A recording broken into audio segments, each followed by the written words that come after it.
Long days, pleasant nights, and welcome to Kingslingers, a doof media podcast journeying through Stephen King's Dark Tower series and beyond. I am your host, Constant Reader Scott Daly, and we're done. Another book down. And I'm King Newbie Matt Freeman, and yep, put a stake in it. Because it's vampires. Yep. And that's the last one of those that you'll have to endure. Yeah, no more of that ever. There's no more vampires. No. Hold on, is that true? It's going to be whatever the subject of the next book is. Yeah, which could be anything, Matt. Could be anything. Could be anything. This week on the show, we are taking one final look at Stephen King's Salem's Lot with our usual overview episodes. These are our much looser, much broader, big, all-encompassing episode where we like to just take one final look back at the book and talk about it as a whole. We've got some interesting topics to talk about. And then something new we're going to do, not at the end of the episode, but at probably some point in the middle, is when I was desperately searching for discussion questions for this book, Matt, I was like Googling, like, this is how desperate I was. I was like Googling Salem's Lot discussion questions to come up with ideas. And I stumbled upon a website called Schmoop, which I think is like a modern version of Cliff Notes or something. Okay. And they had a list of 5 discussion questions, some of which I thought were hilarious and some of which I thought were interesting. So I thought we'd just like wrap up the discussion question or the overview part of the show, reading these questions and seeing if we can come up with our own answers. That does sound fun. And then, of course, we'll finish everything off by answering your questions, because we put out the call for some mailbag questions, and we'll answer them to the best of our ability. So that's going to be our show, Matt. All right. Let's dive right into it. I want to preface this with, this is a little weird for us because actually Matt is on vacation the week that you're listening to this. So this part of the show we have recorded immediately after we recorded last week's show. So we're in, it just feels weird. I feel like we just talked about this book, and we did. We did. Not long ago at all. I think the upside of this is that my memory of the ending will be much fresher, because That's if true. we had actually waited a whole another week, I guess it could have, percolated in my brain a bit more, but I think more likely I probably would have just forgotten some things. So as it is, I got some thoughts. Oh, well, let's get to those thoughts. I guess the thing I wanted to open up with here, Matt, is what'd you think of the book? I liked it. It's a good book. It was a fun book. It was entertaining. It's the kind of book where I feel like I would enjoy it more if I just read it all the way through. It's not like it made me not enjoy it having to spread it out, but it's definitely the sort of book where the suspense and the propulsiveness of the plot is something that almost demands that you be kind of on the edge of your seat. And having to set it down every week was, you get used to it eventually, but then you're just like, okay, all right, I guess in a fucking week, I'll figure out how this ends. But that's unavoidable. Yeah, you spend the first like 5 minutes of your reading session that week, like going, wait, where did we leave off? What? Yeah, you're in the middle of an intense scene, and then I had to stop. So yeah. So it is. What kind of person would divide the book up that way? Awful. Yeah, this is just your prolonged revenge on me for doing this to you. So how does it, in your mind, compare to the Dark Tower novels? Because this is the first Stephen King novel outside of the Dark Tower that you've read for the show. I know you've read a couple other ones just for fun, but how does it compare in your mind to the Dark Tower series? Well, let's see. Let's break things apart, I think. I think breaking things apart makes sense, because when it comes to writing, you can generally break stuff down into a bunch of different kind of subcomponents, like prose style and how well the characters work on you, and are the themes clearly communicated? Is the story engaging and refreshing and creative? And I wish I had written those things down that I just said, because I want to hit upon all of those things actually. But like, let's try to take it from what I see to be the top, which is like the characters are not as compelling as the Dark Tower characters. And I think everybody in the discussion questions last week agreed with that. And this is not the most scathing indictment in the world, because they were still solid. They were still fine. The side characters I thought were great. They were sort of classic Stephen King side characters, but the main characters didn't move me a whole lot. I don't think I, cried when anyone died. I wasn't totally unmoved either. It was just kind of, it was fine. Yeah, I think fine is the fair word there. And I agree with you on this. I think this is one of the weaknesses of Salem's Lot as a book, which I agree with you as a book I quite enjoy. And I've enjoyed it every time I read it. And I liked talking about it with you. But yeah, I mean, this is not near the top of my list of Stephen King stories. It's not at the bottom either. I think it sits comfortably right there in the middle. And a lot of that is because I just don't find these characters very compelling. I think we can spend some time maybe kind of talking about Ben Mears as a character, because we joked at the beginning of the show about how this was just Stephen King, and like that's fine. Like it's fine to do that. I still think like that it's not because this is just Stephen King that he's not a compelling character. I just think to me it feels like King came up with the idea of the story well before he came up with the idea of Ben Mears as a character. And there are moments where I struggle to see exactly how this person fits into this story and these themes. And I think that's one of the big struggles of the book with me, is I think like we kind of last week we talked about how he circles around to this concept of nostalgia at the very end of the book when he smashes the snow globe.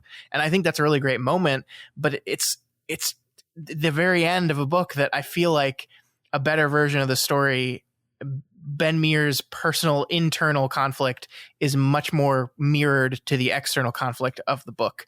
And it really doesn't seem to be that way at all. Yes. I mean, what I would say is that Ben Mears doesn't have an internal conflict. Ben Mears knows exactly what to do. He's either like pensively staring at the house and isn't sure what's bothering him, or he's aware that it's vampires and he wants to kill the vampires. I mean, do you disagree? Like that's the problem. The problem is the struggle is entirely external. It's entirely these characters who we like versus the vampires. Yeah, and I think King does not dramatize, like Ben Mears' wife dying is the defining characteristic of his personality, right? He's got two things we know about him from the very beginning that kind of define who he is as a person. One, he had this very traumatic experience when he was a boy in Salem's Lot, in the Marston house. And two, he lost his wife recently. Those are the big things, and they're the things that drive him back towards his childhood and back to Salem's Lot. But these things are only relevant to the plot in a very broad sense. Like the my wife died thing pays off only in that, also Susan dies. And that's like, oh my God, here's my trauma coming back again and me having to deal with it again. It just, I don't know. There's just, it feels like there's something missing there to me. I don't like to be overly prescriptive about how writing is supposed to be conducted, because I enjoy all sorts of stories, but I think what it's missing is the sort of, the classical catharsis moment where, you know, your character's wants and needs have been brought into tension. Their internal conflict has been brought to a head. They make either the right decision or the wrong decision, depending on like, is this what kind of story this is? Sure. And this is the kind of story where you could actually go either way, but that doesn't happen at all. We don't get a catharsis where he makes the right decision and you feel it in your soul because it was dramatized, and we don't get like a tragedy. You know, that I think that's why people like Callahan, and maybe why King like had to return to Callahan, because Callahan has an inner struggle. Yeah. Callahan has the most inner struggle out of anybody who really gets POV time, I think. I think you're right. I mean, Mark Petrie, great character, great kid. Just nothing going on there except that he's upset. Jimmy Cody, I like him a lot. He's fun, but really nothing there at all. Matt Burke, again, good character. What is his struggle? His struggle is all external. His struggle is all he's put everything into fighting these vampires. Yeah, so really it's just Father Callahan, and Father Callahan is dealing with some of the biggest or most immediately evident themes of the book. Yeah, I think I haven't read that many King books, but I definitely feel like The Dark Tower, he front and center is the inner struggle of the character. That's the point. That's the it's the whole thing. The quest for the tower is just an externalization of each character's internal struggle. I mean, that's why it's brilliant. Yeah. And yeah, I mean, I do think that's what's missing. And it doesn't, like I said, we're being a little negative here, but it doesn't stop the book from being good. I think it's what stops the book from being great. It's what stops it from being an all-timer in my mind. Yeah. I mean, I think, to repeat myself for the 100th time, King is really good at premises, and the premise of vampires invade or I think you can sharpen it more than just vampires attack a small town. It's like Dracula makes his way to small town rural Maine. Mm-hmm. And no, his name isn't Dracula, his name is Barlow, but like it's Dracula, like that's what he's doing. But this is his version of Dracula. This is King's Dracula. This is American Dracula. This is small town Maine Dracula. And then he plays with that. And I don't know if this is a criticism or not. It is interesting to me because most Stephen King premises are like things that I just never in a billion years would have thought of. Whereas this is, again, I'm not trying to like take away from it. And this is not me saying like Stephen King's a hack, but it's just a twist on an existing premise. Yeah, I mean, it's designed pastiche. Yes. Almost. Yeah. It's a very self-conscious and intentional, like, I'm taking this thing and playing with it. Mm-hmm. Whereas, Thinner is not like, it's something else repurposed. It's kind of, yeah. So there you go, folks. Thinner, better than Salem's Lot. You heard it from here first. Just in, goddamn it, Scott. Just in terms of the premises, you know what I mean? Yeah, I do. I agree with that. And I think, I mean, I love that King basically decided to do a modern retelling of Dracula, but I do also think it hemmed him in a lot of ways. Like, that's interesting because it hemmed him in certain ways, but it also like it could be the origin story of this concept of quartet, right? Because Bram Stoker's Dracula, which is a book I said I was going to have read by the time we were recording this novel or this episode, unfortunately, I forgot that we were recording this half of the episode early, so I had like everything lined up to where I would finish Dracula right before our normal recording time next week, and I was like, oh shit. So I'm only about halfway through the novel at this point, but just the concept of it is kind of Bram Stoker assembled a team, you can call it a quartet of people to fight Dracula as he rages his way through this suburb of London or whatever. And so King kind of knew he was going to do that. And so he's got the doctor one, he's got the Van Helsing person. Like he's assembled a team that very much reflects this. And you wonder like that not to say that it begins his love affair with this idea of narrative teams, but it certainly helped bring it about or allowed him to deal in it in the first time, at least in published order. Yeah, it's quite simply, it's the first example that we have of him kind of approaching this idea, which I think is safe to say becomes a staple of his approach. And also not just the quartet, but the large population of secondary characters. Yeah. That to me strikes me as something very not uniquely Stephen King, because other people do that, but like it's one of his things is having a whole bunch of secondary characters who, he does this magic trick that I just like, I don't know how he does it, where he makes you understand and either love or hate them within like 3 paragraphs. Yeah. Isn't it wild? Like I've read every single one of this man's books. We've been talking about them nonstop for a year and a half now, and I'm still not quite sure I'm 100% clear on exactly how he performs this trick and makes you care that quickly. It's just his superpower. Yeah. No, I keep telling myself that I'm going to sit down with the books and I'm going to like go through them and find all of the character introductions for the books that I've read and just copy over like the first page and just study like what is he doing exactly, because this is a master level skill of his. Like it's the thing that makes me most impressed about what he does with his writing, and it's all here from the very, very beginning, and that's so cool. Yeah. And it seems like like whenever we shift over to the lot and we shift over to the citizens of Salem's Lot, I just feel like this is what King wants to be writing about. Like that's like whenever we go to Ben Mears, I feel like King is like, well, I got to do this because it's a book and like we have to have a protagonist, we have to have a main character, we have to have this. But when he gets to the lot, when he gets to describing the town and the citizens of the town, that is when I can tell he's really in love with his writing, and I think that shows. I think I wonder if there was a way to tell this book differently, from a different perspective or a different angle that allows the same themes to come out, but gets him kind of closer to the stuff that he was really, really enjoying. Yeah, that's interesting because there's an almost like what is that book called that they made us read in high school? It's like the Canterbury Tales, but it's about like a small town in America. It's about like the headstones. Everybody out there is yelling at me right now. I think everybody. Not me. I'm apparently the only person that has no idea what you're talking about. Well, anyway, it was literally a book about a town, and it was like every chapter was a sort of vignette from a different person's life, but they're all dead, I think.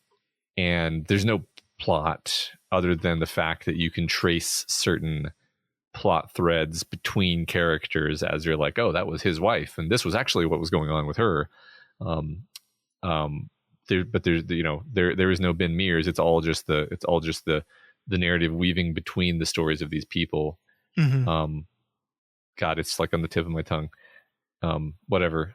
It's okay. Someone will tell us. Yeah, someone will tell us. But anyway, I kind of wonder if that's not the sort of thing that King wanted to do, and maybe it didn't work.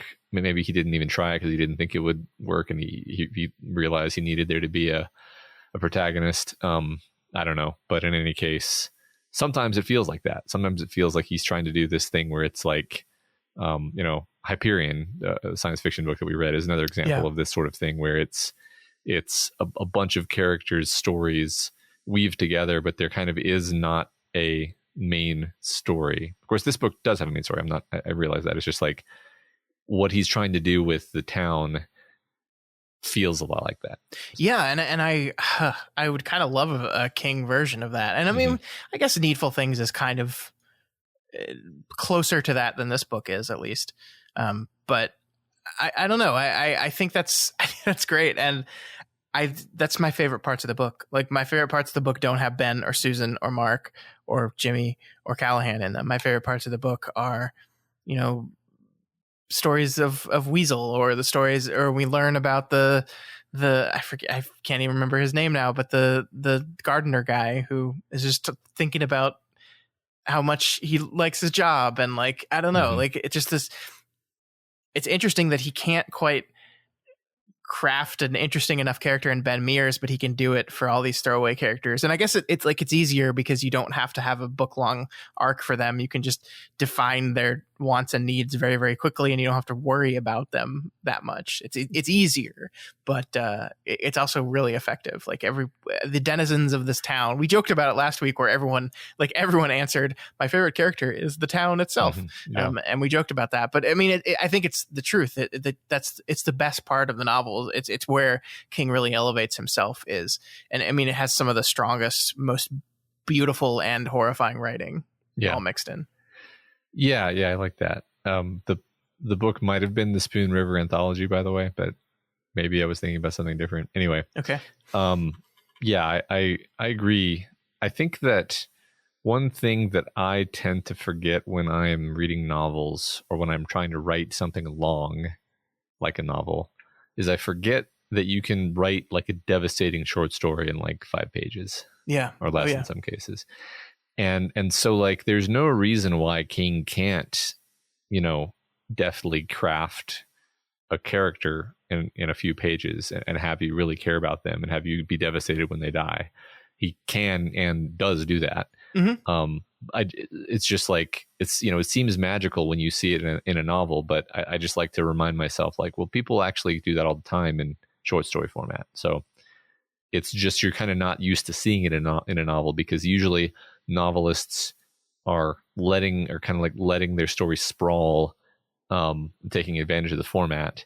But I think King is taking advantage of it in a very specific and clever way by having all of these side characters that are so, lovable or hateable, weaving throughout it. And yeah, I mean, the format allows you to have many of them and to still get a little bit of time to characterize them. Mm-hmm. So I think he's using the sprawl of it. I mean, some of my favorite King books sprawl like crazy, but yeah, he's doing it a little differently. Yeah, for sure.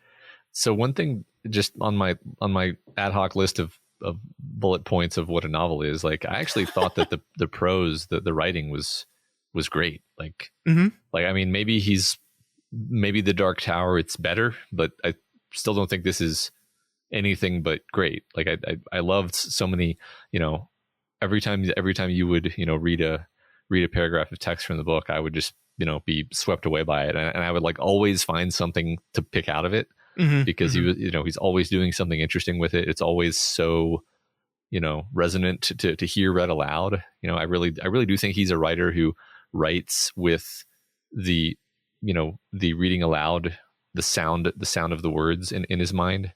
And I don't know. I love it. I love the way it's written.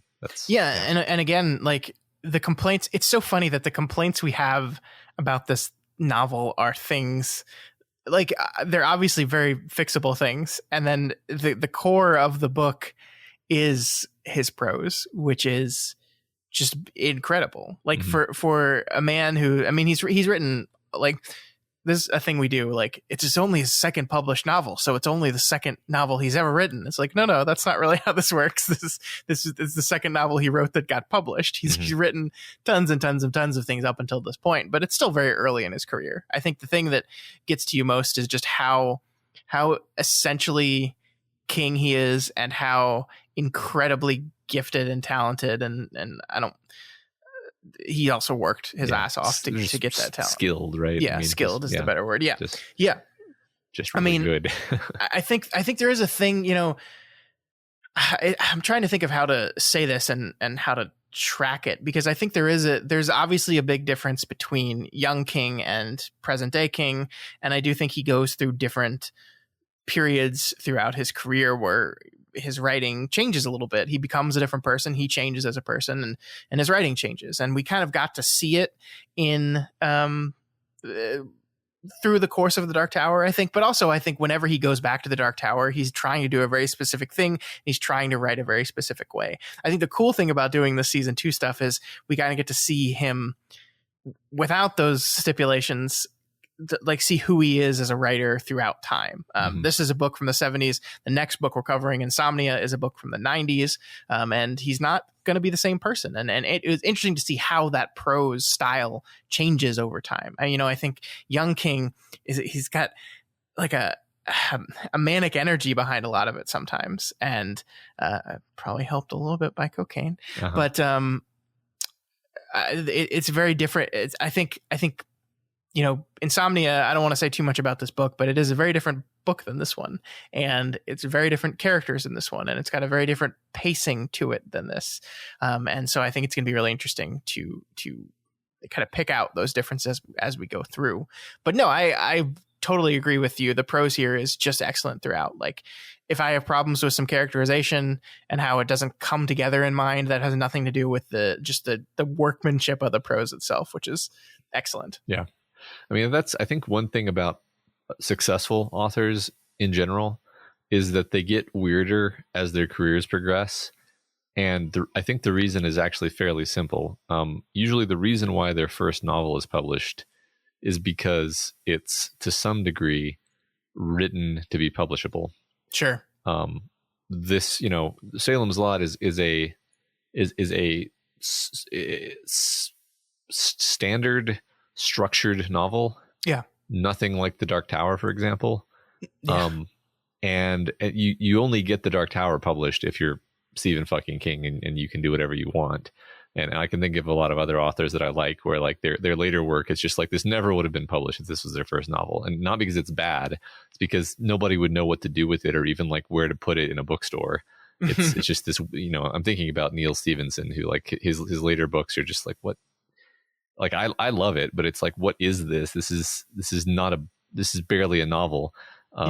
And So like that's one thing that'll be fun is, this was King writing, a standard novel, trying to get published, trying to start his career.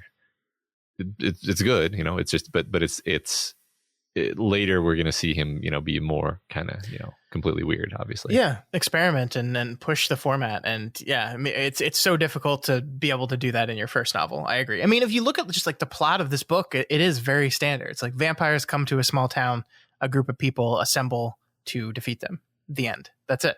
I mean, that's the book. And like, yes, there's theming and beautiful stuff going on here, but like from a wide appeal factor, that is what it is. And I think King, the success of King is he's always been able to very effectively tap into the wide appeal.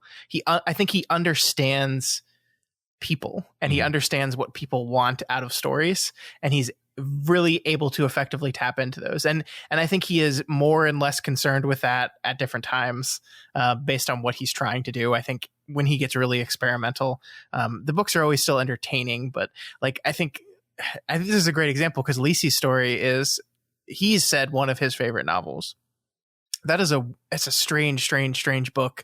And it's almost like not, I like it a lot.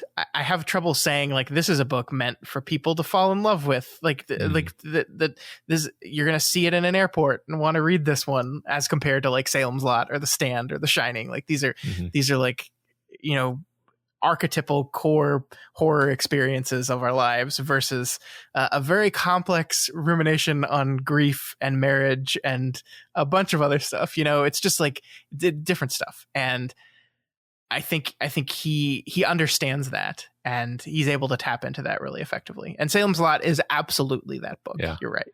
I think that the one of the things that makes King is that he keeps it fun, because when you consider, that it's a horror novel about a vampire invasion killing a town, and not only that, but thematically, it's about the evil that resides in the hearts of these small towns, and how they're just like the reason the vampires are able to take root is because there's all of this sordid bullshit going on in the town already, that he doesn't shy away from. You would think that it might be like a drag, you would think that this might be like an exhausting, like moralizing slog of a book, but it is not that at all. It never is that. It's fun, actually. Like there's definitely like dark parts and sad parts, but like I don't know, I think he takes joy in it's that thing we've talked about a few times off and on throughout this podcast, where like you can always kind of imagine him sitting next to you on the bar stool and like excitedly telling you the story, even when what's happening is a bunch of kids have trapped their sadistic bus driver in his own bus. And they're about to eat him alive. Like you can imagine him just saying, "Oh, you're really gonna love this part," and then telling the story of the rats eating Jimmy Cody. Exactly. No, I think you're right, and this book has a ton of that. I mean, like considering it does have really deep themes. I think jumping ahead a little bit, but this gets into one of those discussion questions that I found on Schmoop.com, which asks, would you say that Salem's Lot has a happy ending? Why or why not? And no. I mean, I don't know. What do you think?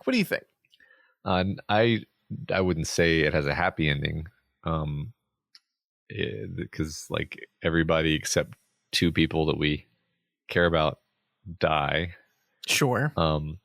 But the vampire also dies, so I definitely don't think it's a happy ending. I think that it is just a story about, the struggle of good versus evil, and how in the end, the victory of good over evil does not look like a great triumph. It looks like a horribly traumatized man and boy sort of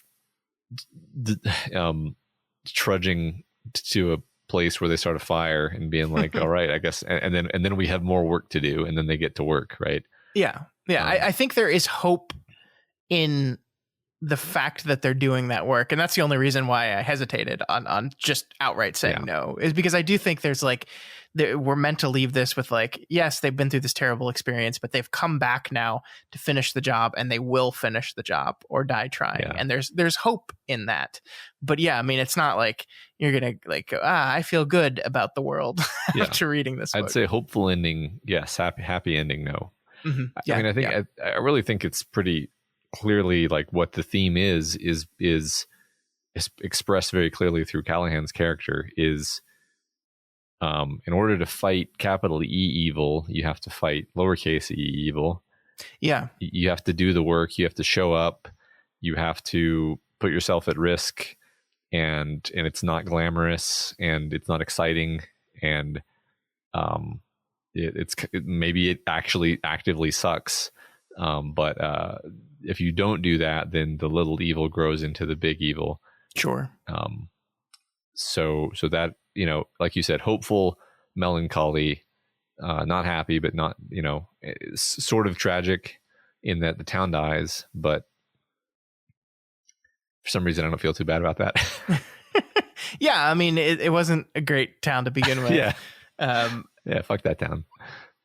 So how, in your mind, does this increase your understanding of King's definition of evil within his universe via the Dark Tower? Like, I think we had a discussion question very early in the Dark Tower series, like where we asked our listeners, what is evil in the King universe? Has this story changed your opinion of what the Dark Tower universe considers evil, or just helped clarify it at all? What do you think? I think it has changed it, actually. And I'm excited to reread the Dark Tower with this context, because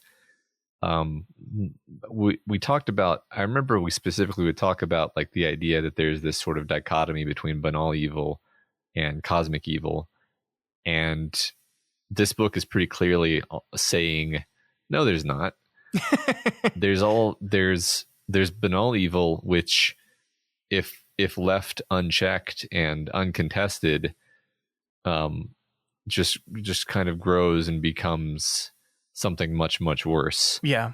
And I mean, the cosmic evil, the supernatural evil that he writes about, because they're, horror stories, is really, I think, just a metaphor for the way in which banal evil grows into something truly horrible if you allow it to. I think it's meant to be this fairly direct relationship between those two things. It's not like they're, well, I mean, they're different, but they are very much connected. Yeah. You can't see me, but I just smiled and nodded because I think you've got it. Like, I think you're spot on there. I agree with you completely. I think it's really interesting that these things are connected. I think the vampire is such a wonderful way of discussing this thing, because it is this evil creature whose existence is predicated on other people doing things, right? Mm-hmm. Like the vampire feeds, the vampire is able to get a hold on the town because of the work of other people. Like, and it goes back to the inviting in thing, right? It's just like, it's an evil that must be invited in. That is what the vampire is. And if a vampire is supposed to represent a evil broadly, then there's your metaphor right there. There's your theme right there. You have to invite it in. Yeah. Into the town, into your house, into existence. You must invite this. And that's exactly what the people of Salem's Lot do by their little inactions, by their big inactions, by their inability to look, by their inability to look out their windows, by their inability to open their doors, by their choices to gossip instead of act. They invited this thing into this town, and it destroyed them. Yeah, I love that. I think you're exactly right. Yeah, they have, it sort of already resides there. Yeah, it makes me wonder what the significance is of Mark being able to save his own life from Danny Glick by unhesitatingly inviting him in. I have a thought, but I wondered if you had a thought. Yeah, I mean, I wonder if just like part of the battle against evil is being unafraid to face it, right? Mm-hmm. Is in, like, there is inviting it in and allowing it to take up residence, but also being unafraid to look at it. And I think that's what Mark Petrie represents to me. He was the kid who, through his magical being a child powers, was never lacked belief, never lacked understanding, never underestimated or he was always very clear at what he was facing and what must be done to defeat it. And it's like I said, partially powered up by King's love of children and the power, the mystical power that children have. But I think that's what he is in my mind. I don't know. What do you think? I was going to say something very similar, that in order to face evil, you have to be willing to open your door to it, I guess. Which maybe sounds contradictory, but I mean, it doesn't. It doesn't. Yeah. I mean, it's like like whether. Yeah, this is going to sound contradictory, but it's there. Like it's there whether you acknowledge it or not. Yeah, I mean, and he successfully. The book is pretty clear that Danny Glick would have just hypnotized him and then made him open the door. So he opened the door under his own volition, the window rather, and that was an act of will rather than an act of cowardice. So just doing I think especially toward the end, there's this idea that like just doing something is all that's required. Actually, like what are they doing when they go down into the basement? It's like they don't really have that much of a hope that they'll succeed. Actually, you get the sense that both characters are just like they're too traumatized to even think about what's going to happen next. They're just the book is like, I forget the word, like it was like the day had consumed them or something like that. Yeah. I mean, like I love that. And because I picked up on something a couple weeks ago when you were like, I'm worried about them because they're consumed with revenge. And I'm worried about what that's going to say about what they're going to do and what that means. And it's so interesting that King kind of sets that up and then zags with it, right? Where by the time they are actually confronting Barlow, it says specifically, it's not about revenge anymore. It's not about duty. It's just living. It's just the things you must do to survive. Yeah. And that's all it is to them. And I think it's a beautiful kind of pivot on what you think the book is setting up. Yeah. Yeah. They choose to do something but I think importantly, unlike every other character who survives, that choice isn't to run. It's to put themselves at greater risk. Yeah. And yeah, I did. I don't know if I consciously noticed it, but yeah, I like how they let go of the idea of them being motivated by revenge. Because I don't think that would have worked. I think King was aware of that. I think he did that on purpose. And then I mean, like the would their hands have glowed quite as bright? Would they have been able to harness the power of the white as effectively without this, with being powered by revenge, being pushed by revenge? Yeah, I don't think so. I think think you're right. All right, let's talk about alcoholism for a little bit. This is obviously a big thing in this book, though not quite as big as maybe you would expect it to be coming from the Dark Tower first. So one of the things, we got a comment from one of our listeners, this will be 2 weeks ago now, a listener named Shadow Dancer 69 that wanted to just kind of give us some perspective on the 70s. This is a listener who lived in rural Maine in the 70s. So I think there's no better perspective than this. So I'll read this and we can talk about it a little bit, Matt. Okay. Drinking alcohol in a way that is now considered excessive was normal and accepted in rural Maine in the 70s. Men worked hard and drank harder. My mother had 5 brothers. 3 were hard drinkers with wives and families, meeting their responsibilities and drinking every damn day. As long as they didn't get nabbed for a DWI, no one blinked an eye. Even then, it was mostly sour grapes that someone needed to drive them back and forth to work until they could get their license back. They were good old boys that would give you the shirt off their back. Why shouldn't they be able to throw a few back at the end of the day? They always dragged their asses to work in the morning, to their jobs in the paper mills or working in the woods as loggers. I'm not defending this. I'm simply describing the culture that was prevalent in my childhood. Plenty of damage was done by these drinkers. Plenty of damage was done by these drinkers. The children of generations who lived throughout this has contributed much to the literature on the impact of living with alcoholics. However, to these predominantly men, They did not have a disease where they needed to admit that they were powerless. They made choices, but rarely excuses. And that's really interesting, right? I think this does shine a light on perhaps the why of King's framing of Ben's drinking and Susan's father's drinking, and maybe even Weasel's drinking a little bit. That really the only one they see and King sees as the true alcoholic is Father Callahan. Yeah, it's very interesting, like the degree to which they're able to handle and control it is seen as like, well, it's okay that Ben drinks because he is a productive writer. It's not so okay that Weasel drinks because it affects his professionalism, and it seems to have, I don't know, it's hard for me to get my head around exactly, because I am becoming aware, due to this comment mainly, that like I am living with some memes, some ideas that say that alcoholism is this thing. And back then they just didn't have that idea. So they just had a different framework, which we're seeing kind of on the page here, but I don't think I just get, it. I think that's maybe why I had a little bit of trouble understanding what we were doing with this idea of alcoholism. And I think maybe your average person in the 70s wouldn't have been confused at all. They would have just been like, oh yeah, well, Weasel, he's out of control, but Ben just likes to drink.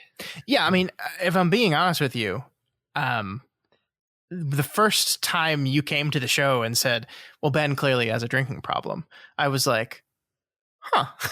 I mean, not because I disagreed, but just because it never occurred to me before, because I don't think the book ever really frames it that way. And of course, we're coming at this book from the eyes of 2021 and the culture we've grown up in that looks at this stuff very, very differently. And I think you were picking up on something, sure. But I really do think that King wrote that stuff partially because that was him, and partially because that was his understanding of like what you did. This is just what you do. If you're a man in this kind of town, he wants to be able to show Ben fitting in with the men of this town. And he does that through his consumption. Yeah. I mean, that's what I thought was fascinating, because I have read On Writing like twice actually. And I had just finished reading On Writing before we started this project, this book, Salem's Lot. So I had fresh in my mind, this memoir, this confessional where King is talking about the fact that when he was younger, he would drink like a case of beer while writing. I don't know how that's physically possible, but that's what he would say. That's in the book. Much beer. It's so much fucking beer. And he must have had to get up to pee a whole lot. Yeah. And so that I was like, yeah. And then he has his character doing that. And I was like, huh. So he is aware that he's drinking that much. So this will be an interesting insight into how he feels about that. And I think ultimately the answer is just kind of feels like it's kind of okay, not great maybe, because we definitely have those moments where Susan's mom clearly has a problem with it, but yeah, and she's not portrayed as being, wrong. She's not portrayed as being like overly protective.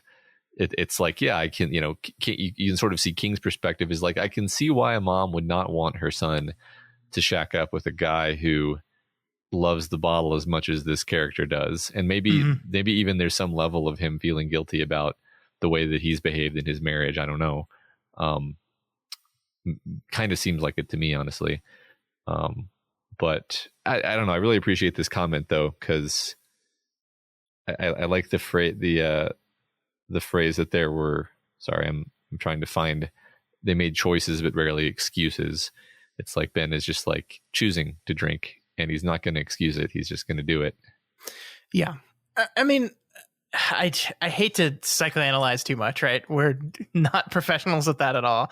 But I do think it's really fascinating to look at this as, maybe when he was writing this book, somewhere in the back of his mind, he knew that was a problematic thing to do, right? To consume that much alcohol. But I think we've already talked about how the character of Ben Mears is kind of an idealized version of himself. And the big thing whenever they brought up the drinking around Ben Mears, the big thing that Mr. Norton respects the hell out of him about is that he goes home and gets his work done. I've still got some pages to knock out tonight, so I'm only going to have 3. And I think in King's mind, he's like, yeah, like, look, see, like, yeah, I drink a lot, but like, I'm getting my shit done, which is exactly what Shadow Dancer said here, right? They still went to work in the morning. They made it to work in the morning.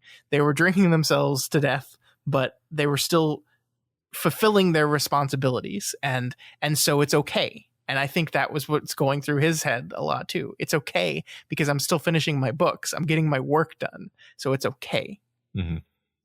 Remind me, does King use outlines heavily? I'm spacing on this for some reason. No. So the thing that I notice about myself when I'm trying to write, especially when I'm trying to write something that's lengthy, is whatever is going on in my life shows up on the page in one form or another. Sure. Sometimes intentionally, sometimes only later do I realize that I have been processing something in my fiction. And so I just think it's likely, that King is writing these scenes about a writer writing in his room or visiting his, girlfriend's parents, and whatever's going on in his life or whatever memories are most salient to him are going to be the grist for the mill when it comes to writing those scenes, which is, one of the reasons people say not to write about yourself, because then it becomes like way obvious. Like you're literally just, it's becomes extremely autobiographical. Yeah. The act of writing is actually just writing about yourself, but hiding it really, really well. Yeah. No, I think that's, I mean, I'm not a writer, but I think I see that. I see that in his works for sure. I mean, and like my comparison of that is like when I'm thinking about something or something's happening in my life and we're doing podcasts and I happen to find a way to connect the story that I read this week or the movie we're talking about this week to that thing that I've already been thinking about, I will happily do that and introduce that into the show.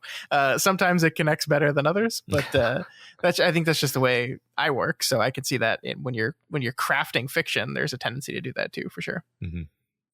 Yeah. So I can see how we ended up in this situation. It's just, it's very fascinating reading right next to on writing. Definitely. Sure. And of course it's fascinating looking back on it from Wolves of the Calla. I do think one of the things that 2002 Stephen King did is he looked back and said, I was wrong here. I was wrong. Wrong is the wrong word.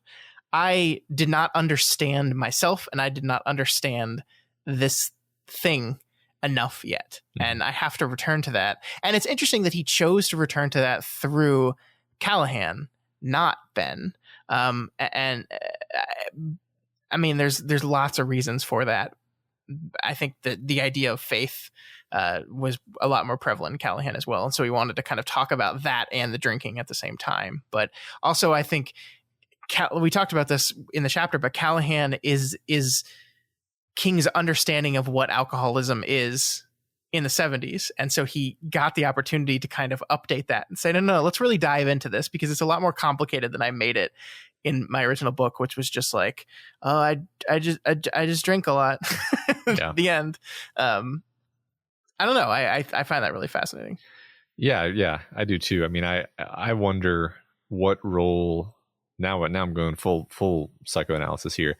I wonder what role Callahan as a concept and as a character played in his thinking over the years. Because, I mean, just to say it outright, like, do you think that after he finished Salem's Lot, do you think every once in a while he would think to himself, like, I should write a story about what happens to Callahan after he left the lot? Like, do you think that was something that nagged at him since that time in the back of his mind, thinking what happens to this guy? Because that is a question that you can imagine would nag on a man who kind of in the back of his mind knows that he's struggling with the same problem the character is.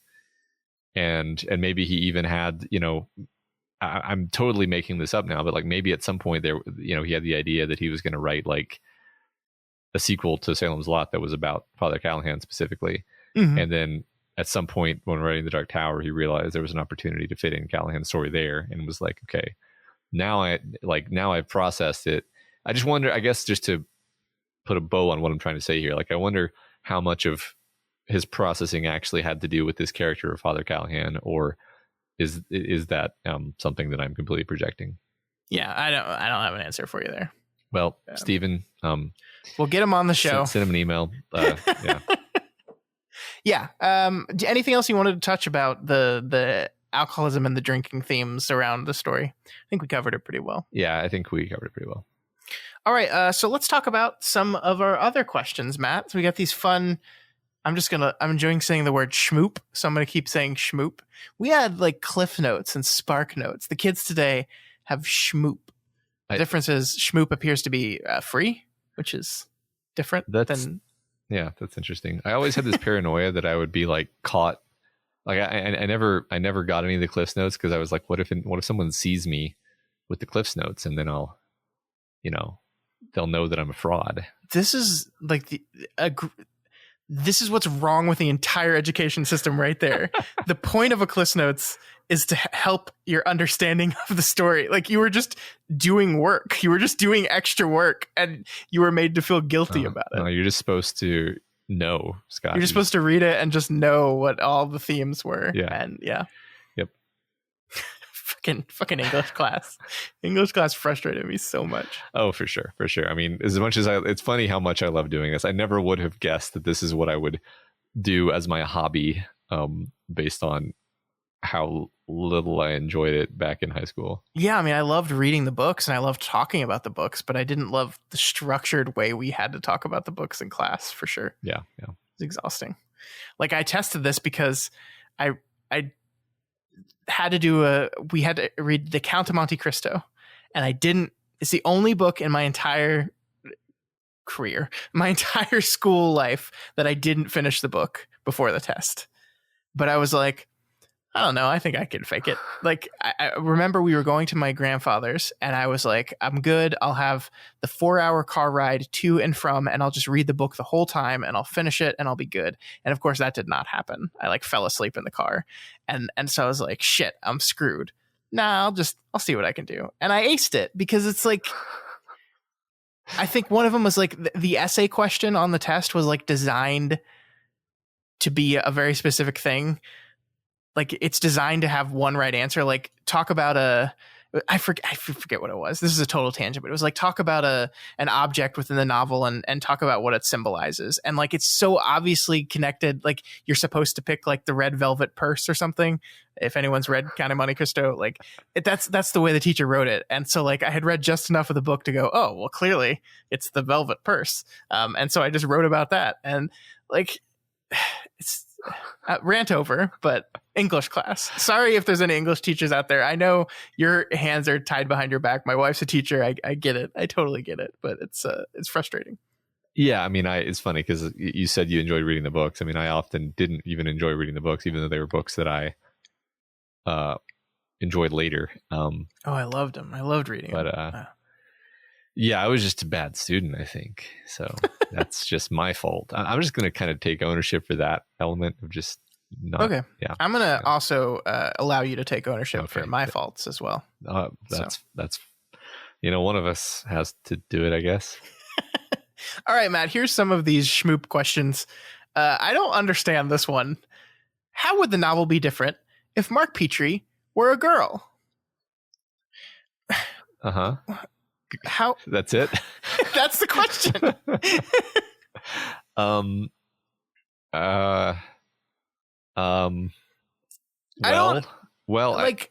don't think there's nothing there. I think there's maybe a few moments you could go to. I mean, I think like Mark Petrie is supposed to be a Ben Mears, like a version of Ben Mears, right? Uh-huh. So if Mark Petrie were, it's not saying like Ben Mears' younger self could not be avatared via a young girl. But I mean, the reason Mark Petrie is a boy is because of his relationship with Ben. Right. It would have been much weirder if it were a girl and he were taking a girl across country to flee to Mexico or whatever. Yeah. That's the opening of Ghost Story, right? That is the opening to Ghost Story. and it reads very differently. It does. It certainly does. Yeah. It was very distracting, actually. Mhm. That's true. I mean, there's like the moments like where Susan just like kind of instinctively defers to Mark. I wonder if, sort of based on the picture of gender relations that has been painted in this book, I wonder if Susan would have deferred to a girl character who displayed the exact same level of decisiveness as Mark does. Oh, see, that's interesting. I hadn't thought of that angle. Schmoop knows what it's talking about. But I don't know the answer to that. Like, I think the point of Susan's character is kind of that she will just go along with whoever seems like they know what they're doing. Mm-hmm. So if there were a girl who had all of the, faculties of Mark Petrie, then I think maybe she would just go along with. But it's at least interesting to consider. Yeah, I mean, I think it would change the Mark Petrie Susan Norton dynamic more than any of them, I think, for sure. So I lied a little bit. There's a second question in the same question, which is, what about if Susan Norton were the main hero rather than Ben Mears? How would the novel be different if that were the case, Matt? I guess I just have to say Susan Norton would have to be a different character than who she is, because she's definitely not strong enough of a character to hold up the novel. I mean, Ben Mears barely is, and Susan Norton has even less characteristics than. I mean, that is interesting, right? Like, what if the book was told from the perspective of a local versus a non-local, right? Like, Ben Mears is very specifically not a resident of this town. He is returning to this town. He lived here once. He's returning. I think that's really important. It's really important that Stephen wanted it to go from that perspective. And so if it was Susan Norton, that would change the book considerably, I think, because you would be seeing the main driving protagonist of the story would be a local. Yeah. It would be very different, I think, because it would be saying something different about what the town is. Can the town be redeemed from within, or was it always sort of fallen? Yeah, I mean, there is something to the idea that the only way that the evil of the town can be defeated is from the outside, right? Yeah.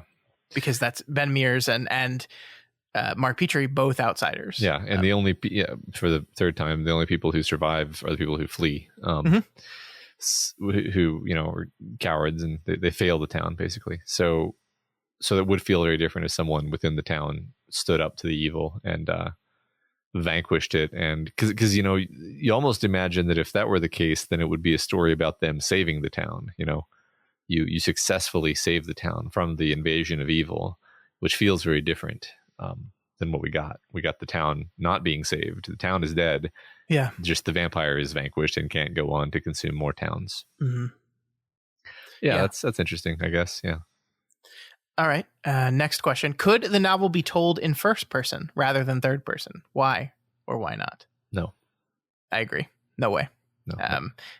It is central to what this novel is doing that we are allowed to fly above the characters a little bit. Yes, the idea of having the multiple characters is like one of the things that makes the novel, especially. I mean, it would be especially not great if Ben Mears were our first person character, because we'd just be missing so much of the color and depth that is this story. Mm-hmm. All right, final question. Salem's Lot is a very long novel. If you had to cut it by a third, what would you leave out? What a mean question. It's such a mean question. I think the better way of wording that question is there anything you think could be carved out of this novel? How many pages is this novel? It is 670 something. It's not that long of a novel. Yeah, I was going to say, like, it's not a very long novel. I feel like most novels we read are like 500-600 pages. Anyway. Yeah, I mean, I'm about to get into, as soon as I finish Dracula, I'm going to get into Under the Dome in my Stephen King reread project, which is an 1,100 word or page novel. So that, I think, would be a fitting question for that novel, not Salem's Lot. Yeah, I mean, our first novel we covered was a 1 million word web serial. So, well, yes. If I had to cut a third, if I had to cut 200 pages out of a 600 page book and have it still function, like, I don't man, like this is the thing. I don't like the word cut there, because you can't actually. I think the example that you brought of the Jimmy Cody was supposed to be eaten by rats, and us like identifying the surgical scars where King had to cut that out and replace it with something else.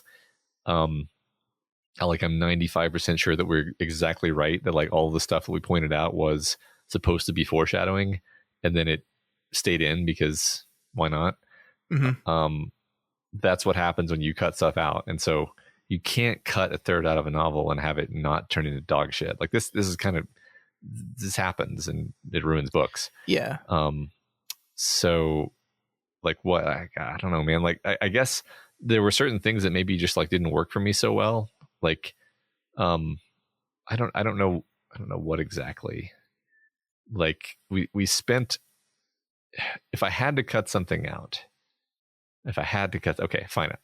You can see him squirming, trying to avoid answering the question. I love this. I think that like the fact that we have the evil of the Marston house and then the evil of the vampire as sort of these disparate things is a little bit unnecessary in a sense. Like I think you could possibly remove all of the stuff about the Marston house being its own sort of pinnacle of evil, and you would save on page space. But I would hate it. I would hate that. Yeah, I don't want that to happen. It was something that I kept thinking about over the course of the book. Actually, was like, are we ever going to unify these two things? Is it ever going to become evident that the vampire evil will spawn from the Marston house, or the Marston house will spawn from the vampire evil? And in the end, the answer is sort of. The answer is, well, they're all like, there just is this evil and it manifests in different ways. Sure. I'm sure nobody in the world agrees with me that the Marston house is a disposable element, but I think that people are losing their mind at you right now. I'm just trying to answer the question. Now I'm going to make you answer the question because fuck you. No, I mean, I reject the premise, and may God have mercy on your soul. No, I think one of the things that I was thinking about as we were talking about this was like, in 2021, if a new writer is trying to write and publish Salem's Lot, would a publisher allow them to do the things King did with these, like, not tangents, but these the amount of time spent exploring the residents of Salem's Lot and living with them in their, would the way the publishing industry has changed in modern day, would we just like, no, you got to cut all that Lot shit out. We got to be staying with Ben. We got to be staying with the characters and their experience with the vampires, all this other stuff, which is about 200 pages, actually. Cut that shit out. And I think you would definitely find some publishers who would be saying, yeah, we need to do that. And that's sad a little bit. I mean, the writing clinic advice would definitely be make Ben Mears a more interesting protagonist and then cut all that shit about the Lot out. I agree. Yeah, that's what people would say to do. It's just then it would be a completely different novel. It would be a worse novel. I mean, despite the fact that I just spent 20 minutes complaining about Ben Mears, I think that would be a much worse novel. I think you make Ben Mears a more functional character at the expense of the Lot itself. You've ruined the book. Mm-hmm. The thought just jumped into my mind. Question number 4. What if Eddie Dean were the protagonist of this novel? I mean, I would love it. Just with no explanation. It's just Eddie. And just he's Eddie. Here. Here he is. Hey, Eddie. What are you doing in Salem's Lot, Eddie? Yeah, that would be great. Next question. Would you help fight the vampires, Eddie? He would. He will. He's got an antique gun so large that you can barely lift it. That would blow the shit out of those vampires. Yep. Well, that's it. That's all. Good. That was fun. Maybe we'll do some more Schmoop going forward. that was fun. It is fun to squirm under the weight of these impossible questions. It's their tagline is "We speak student." I actually I hate that this exists, and I like that this exists at the same time. It's fine. We're being dickheads. It's fine. We are. It's fine. I see the value of it. Oh, man, they do math and science too. That's cool. They got a tool called Math Shack. It's great. That's a great name. I gotta admit. Don't let the name fool you. Our shack is a mansion-sized resource for increasing those numeracy skills. Numeracy? Yeah, numeracy. It's a weird. Yeah. Okay. You'll never believe this, but they wrote a thing to Love Shack for the math check. We have to move on. All right, let's move on to our mailbag questions.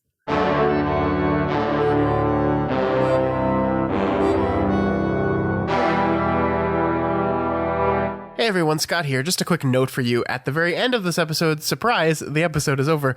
We were originally supposed to record a mailbag episode as part of this week's podcast. As we mentioned in the show, we recorded the first part you just heard last week, and then we were going to swoop in and do another half an hour of us answering your questions this week while Matt was out of town.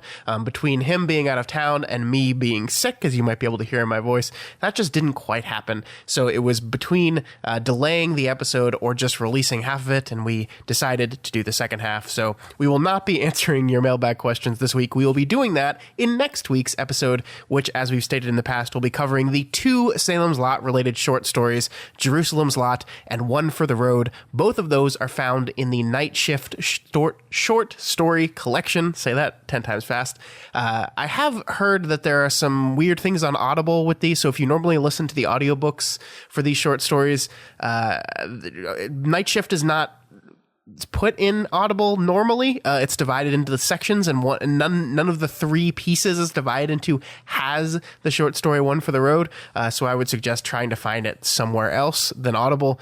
Sorry about that. There's nothing we can do. But those are the 2 short stories we're going to be discussing next week, as well as answering your discussion questions or your mailbag questions. We got a lot of them, and they're very good, so thank you very much.